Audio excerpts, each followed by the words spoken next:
Hello, everyone. This is Sarah with Connect Our Elders, and today I'm here to have a conversation with Elizabeth Gaia. Can you Gallaga. pronounce Gaia? Thank you so much. I knew I was going to have a problem with that one. Thank you for understanding. But she is an outreach specialist for St. Paul's PACE program, and I'm sure those of you in the audience have seen me interview some other people from the PACE program. They are doing absolutely phenomenal work in San Diego County. So, Elizabeth, could we start by you explaining who you are, your background, and why you're working for the PACE program? Yes. So nice to see everyone. I'm Elizabeth. I am with St. Paul's PACE program, all-inclusive care for the elderly. I'm an outreach specialist, and we serve seniors who are 55 or older living in our community, and they need the PACE program. They want to continue living at home, but they can't make their medical appointments. They need help a little bit more than normal, and that's what the PACE program is for. That's where we would come in.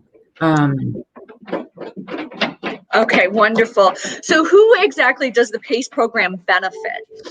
So the PACE program is anybody, a senior who's 55 or older. They don't have family people at home. They are living alone. Like I mentioned, they don't have transportation. A lot of these seniors, they're taking the bus, they're taking public transportation. And right now during COVID, it's just not ideal.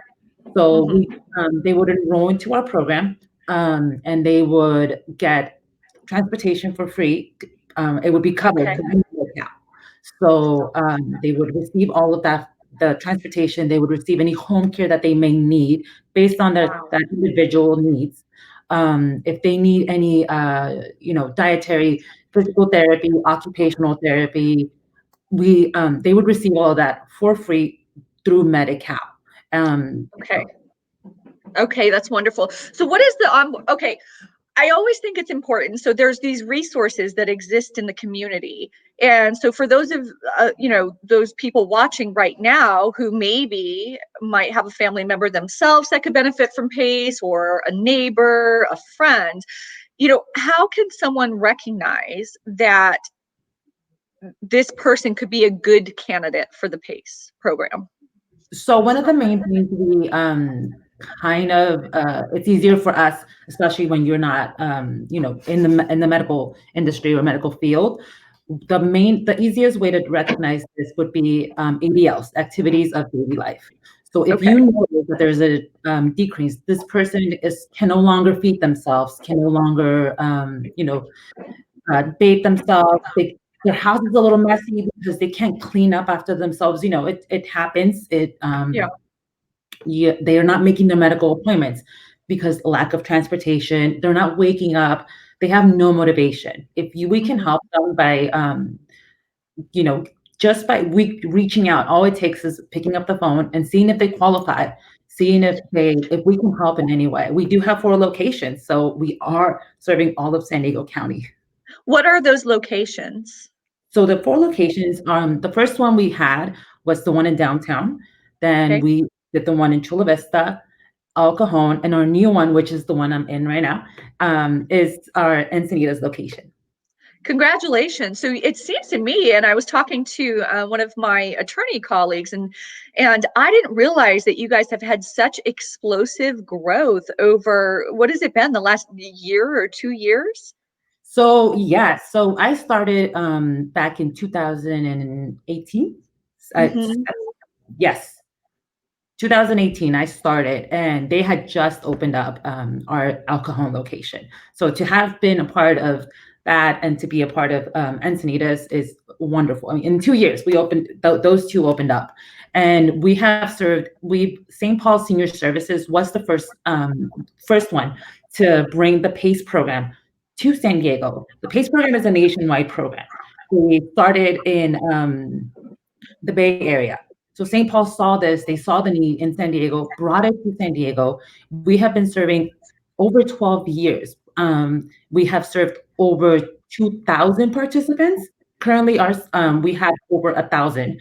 But I mean, in those 12 years, people pass away, but we have 2,000 people, and to be able to be part of that My colleague and I were yesterday. We attended an event to help out with to give out turkeys and families in need. So we did that, and we had many cars pass by and say, "Hey, I know St. Paul's." And we actually had one person who was very excited. He said, "Because of St. Paul's PACE, I was in the PACE program, and but I left." He said, "I can drive now.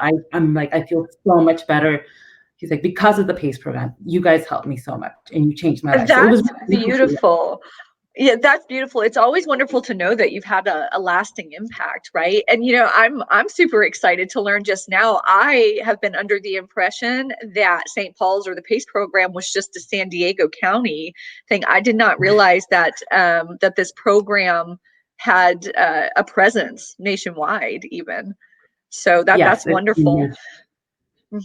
So basically, what I want to circle back to for the audience and for, when we repurpose this once it's a YouTube video, is that I feel like lots of times when it comes to caring for our elders, people, family members, neighbors, whatever, they always feel like, well, I have to figure out exactly what the needs are and figure out what solution specifically is needed. And what I was hearing you say earlier is, okay, if there's a person that is 55 years or older and you see that they're struggling with transportation issues, not taking their medications, what were some of the other things? Not attending doctor's appointments, basically activities of daily living sort of issues that don't don't spin your wheels trying to figure out what they need. They can reach out to PACE, and then it sounds like you guys will do an evaluation and determine yes. if you can or can't help. Yes. So our enrollment process, especially during COVID, we never stopped enrolling. We continue because we are considered an essential need service. Okay. We never stopped enrolling. We just had to, like everybody else, uh, do it very innovatively and put the thinking cap on. And what we did was now we are doing virtual assessments. If Okay. if that's a possibility, we can do that. If we need to, we will bring them into the facility. PPE, we're taking all the necessary precautions to ensure that we can take care of these seniors.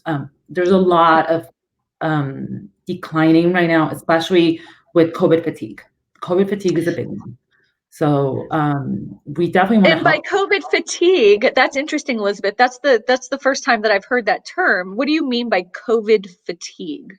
So COVID fatigue, what it is at the beginning, and I was just talking about this morning.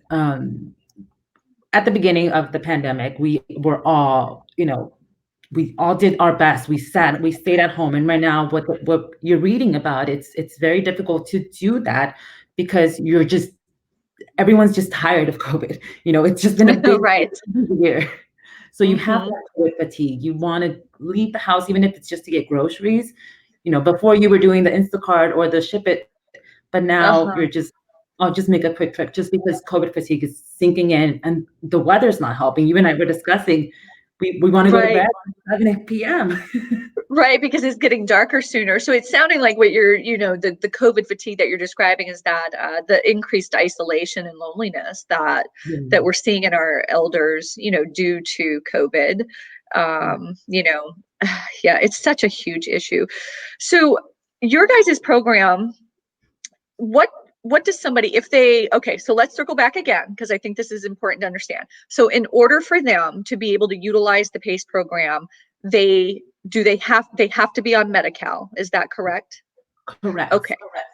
So if somebody is not already on Medi-Cal, do you guys have resources that help them fill out the application, process it, and, first of all, see if they could qualify, but then hold their hand to help them do the process? Correct. Okay. So we do have enrollment specialists, and I'll circle back to that again. Um, our enrollment specialists, so if, say, you do know somebody who might qualify for the program, you would call our 833 number, which is 1-833-PACE now. You would be, an enrollment coordinator would pick up the phone. They would ask you a series of questions, mostly zip code, name, what are any chronic health conditions you may have, why are you calling, why are you reaching out, and how can we help? Once Okay. they do this little screening, they would give the information to an enrollment specialist. The enrollment specialist would conduct what we do in home intake. So the home Okay. intake can either be done virtually, or if the person feels comfortable, the enrollment specialist can come to the house. Again, Mhm. all of this, don't quote me because everything's changing on the daily basis. Right. Yeah, it So is. It feels like it has been changing for this yeah, entire year. especially like we're back in March. So again, like I said, Mhm. it may change. They would conduct an in-home assessment. What they do here is they ask all the enrollment specialist goes very thorough.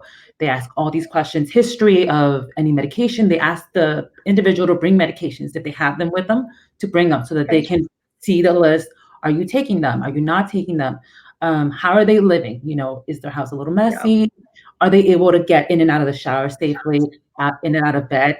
So they write all these notes down, bring it in. They conduct a level of care assessment. The level of care assessment is done by one of our registered nurses at our Okay. site. And then after this is done, they will do a two-page tool. The two-page tool is sent to the state. Okay. And then the state is the one who decides if they approve them or not, if they do qualify for the program, if they are in need, because it is a medical state funded program. Okay. Okay. Understood. Now, in your job as the outreach specialist, I'm curious to know, and I would like our audience to know, what is it that we can do to support you in your role? Because what exactly is your role as the outreach specialist? So as the outreach specialist is our role, there's actually um, four of us. So we have one for our Plaza community, which is Mary, and then we have one for Bankers Hill. Then there's two for PACE because the PACE program has grown tremendously. Hmm. There's my colleague Lizette Galindo, who covers South Bay and East County. I Hmm. cover North County, and we share downtown Okay. because I'm just so everyone knows downtown. And so it's our job is to educate the community, to let them know Okay. that the program is out here and that we are here to help. But we are, and I am very happy that did you ask this question, because we are having our annual Jingle Mingle. The Jingle Mingle is this event that we usually throw at the end of the year for industry professionals, where we gather and we have fun. Unfortunately, because of COVID, we are doing it a little different. But Hmm. the main goal for the Jingle Mingle is to collect blankets for our PACE participants. So we For collect, to collect blankets, you said? yes, Okay. for our PACE participants. Okay. The, it's such a big impact to do this, and it's so important for us to do this because a lot of PACE participants, they don't have family members, they don't have money. Right. Um, the blanket, this blanket may be the only present that they open. So to collect that, it's very, very heartwarming. We love doing it. People bring one blanket, people bring 40 blankets, but Right. whatever you can afford, we're just happy to collect one blanket from you. So I do have the invitation. Oh my God, that's okay. So this is amazing because in this particular, scenario that you're talking about, it's not necessarily because these, they're out on the streets and they need the blanket No, to stay warm. It's just the mere gift giving, and so I saw something recently, that somebody was saying, at Walmart they sell those microfiber blankets. They're not very big or anything, but I believe, in this post I saw, it was saying it was, $3.99. So those of you listening that want to get involved with this jingle mingle and provide blankets to the PACE beneficiaries, I highly encourage you to do this, because that did not cross my mind that there are going to be a lot of elders isolated in their homes, yeah. um, And not receiving anything. And it's not so much about the present, it's the thought behind it, right? This thought that they're not forgotten. correct. And a lot of them do have arthritis. And I mean, if when you have arthritis and if you're cold and you don't have a blanket or you don't have something to warm you up, it hurts. Like it's very, very painful. Hmm. So to collect the blankets, to give that to them, sometimes they're alone, their family members are out of state, they don't have anybody, they don't have any family support. So to be able to do that, and it's been a very successful event. So this year, like I mentioned, it's going to be a little bit different. It'll be a drive-through. It'll be held at Okay. our St. Paul's Plaza community down in Chula Vista, Okay. and it'll be from 3 to 5 on December 3rd. We are going to Okay. do kind of like a Christmas circle. Hmm. So we'll have a lot of inflatables, a lot of lights. Maybe the kids decorate the car and get Hmm. ready to get some hot cocoa and lots of fun. We'll have carolers. So, and we're Oh, just, I that's mean, awesome. that's our way of giving back to Brooklyn. You would not want me to be one of your carolers, although I think that I sound good, but my daughter thinks otherwise. Yeah, I cannot do a caroler. I can definitely move the crowd and pump them up, but I cannot be a caroler.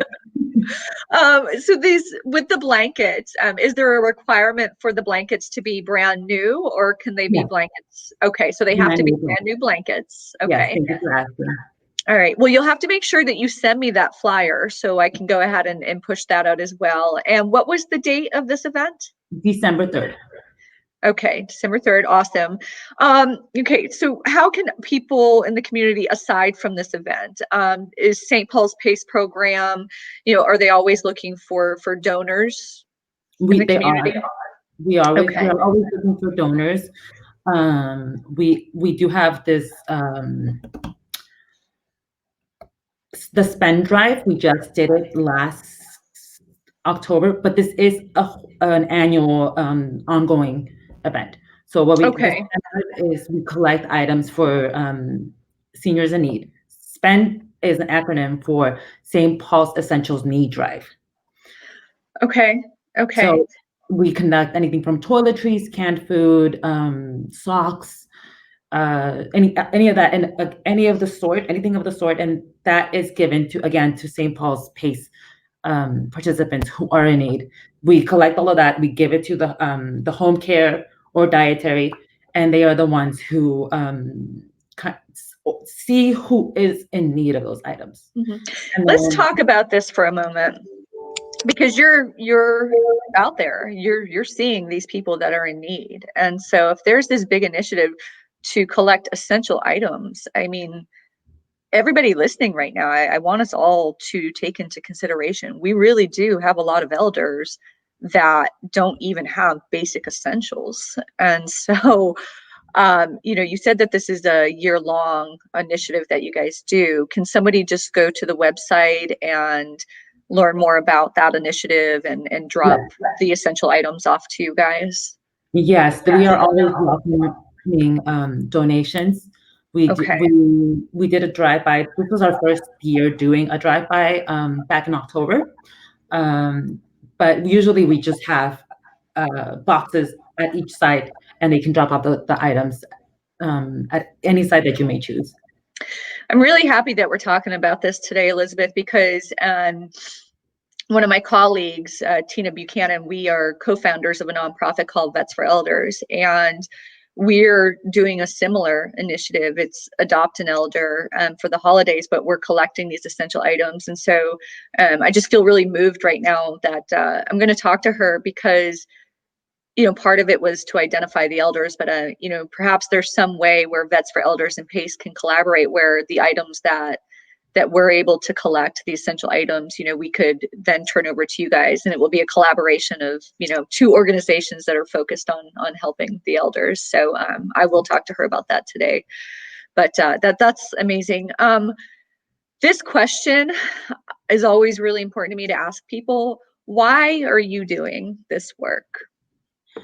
Um, so somebody asked me that recently, and to me, the PACE program, I chose to work for the PACE program because it's dear to my heart. I have a dad who is a little bit older, and he has AFib, and coming from a family of two immigrants who came to this country to provide their best for my brother and myself. There's only two of us.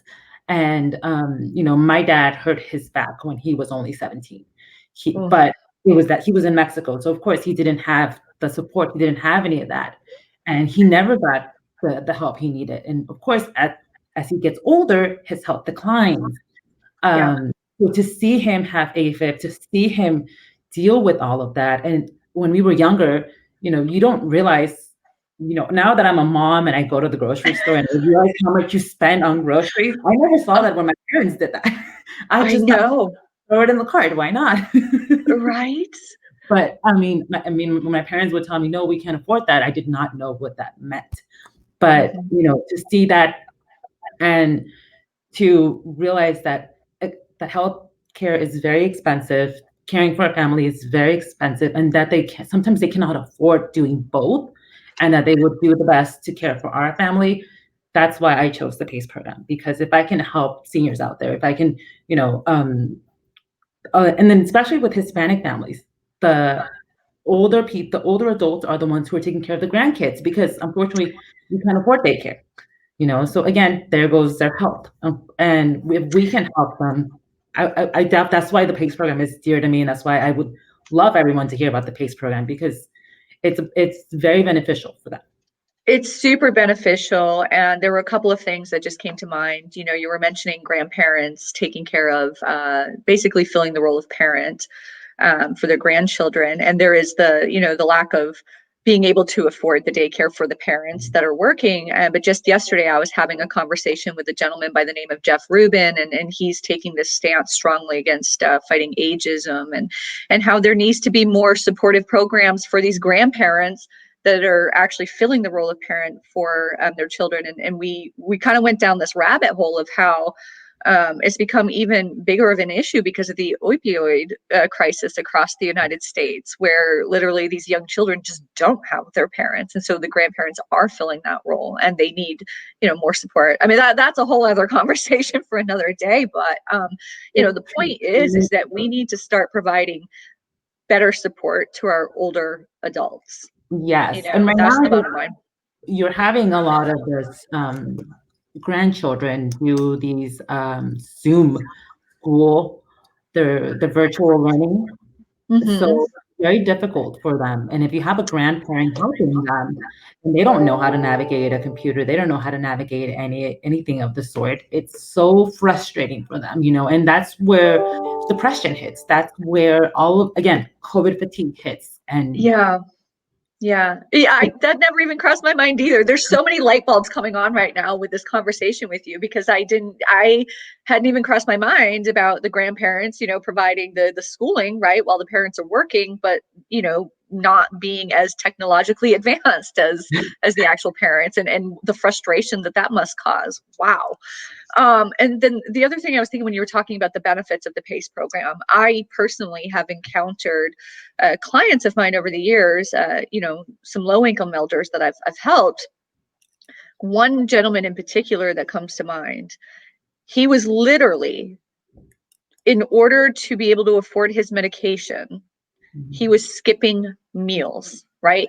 He was choosing to get his medications over eating because he couldn't have both. yeah. He, isn't that just crazy? And I've So, known people who you sometimes they have to work an extra job or anything to help pay for the medication. Medications are very expensive. I mean, mhm. and especially some of the antidepressants, those are even more expensive. I mean, if you have somebody with like bipolar or schizophrenia, those medications are so expensive, and they're very, very important for them to take them. If they don't take them, I mean, They won't be stable, exactly. So, basically. and if you can't afford that, it's very sad. That's Okay. why the program, it's very important. Our interdisciplinary team helps with the medication management. We can't physically give them, force them to take Hmm. it, so we will remind them to take Right. them. Medication reminders, just like a for-profit home care organization would do. So before we end this, let's recap. What's the criteria for someone to be able to be on the PACE program? 55 years or older, Yes. And potentially qualify for Medi-Cal. So they don't have to already be qualified. You guys will help to see if they can qualify and then help in the application process, right? Correct. Our enrollment specialists are very, very smart and very technological savvy, so they would be more than happy to help if they need the assistance. And a big all. Okay. Okay. And then once somebody gets on the PACE program, is it a benefit that has an expiration date, or is it an indefinite benefit? So there is no expiration date. That's a very good question. And there is no open enrollment date either. We are always enrolling. We enroll. So say you enroll, you get into the program and you are approved by the state to start, you would automatically start the first of the month of the next month. So you would be starting for December 1st. Okay. Okay. That's good to know. Um, Now, you specifically, so being the outreach specialist, educating the community, what sorts of people do you need to know in San Diego community? Are you guys reaching out to the hospital systems? Are you reaching out to skilled nursing facilities? Who are the types of people that you need to develop relationships with in San Diego? So we attend many networking meetings. We do outreach to skilled nursing facilities, the hospitals, social and case managers at hospitals, 211. Um, Okay. we also, I mean, there's many. I can mention so many, but like when you start thinking of so many of them, it just your mind starts Yeah. clouding. But again, there's also in downtown we work very closely with like the rescue mission. We're right across from them. Okay. We partner. We not partner, but we reach out to a lot of industry professionals, and we try and attend many events, many resource fairs. Uh, Mhm, mhm. we are. I feel like I feel like every single home care, non-medical home care organization needs to be aware of you guys. And I've worked for several of them in the past in San Diego, and I kind of always heard the name PACE, but I never really knew what it was until just recently. I mean, in the last several months, actually. And so, any of the viewers watching, if you work for a home care organization, please reach out to PACE, seek some education, set up a virtual. Do you guys do virtual in services? We do. We are Okay. still doing virtual in services. If they need more information, I'd be more than happy to mail out information, flyers, the invitation to the Jingle Mingle. I can send that out as well. Um, Okay. if you let me come into your facility, I'd be more than happy to drop something off for you. And again, if you want a private tour, a private safe tour of our Antonitas location, I'd be more than happy to provide that for you. We did have a private open house where people were invited, and we did social distancing temperatures, make sure that everybody who was here felt safe.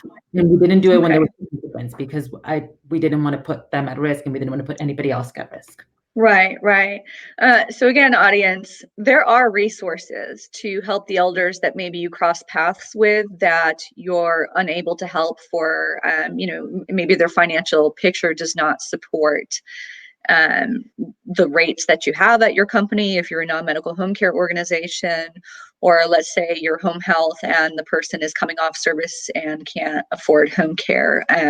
Please know that there are resources that exist in the county, and so don't just turn the elder away blindly. Please get some education on the PACE program, reach out to Elizabeth, get some flyers, schedule an in-service, be aware of the resources that are available to help those elders that maybe you can't help, but they're still equally deserving of help. And that is the whole point.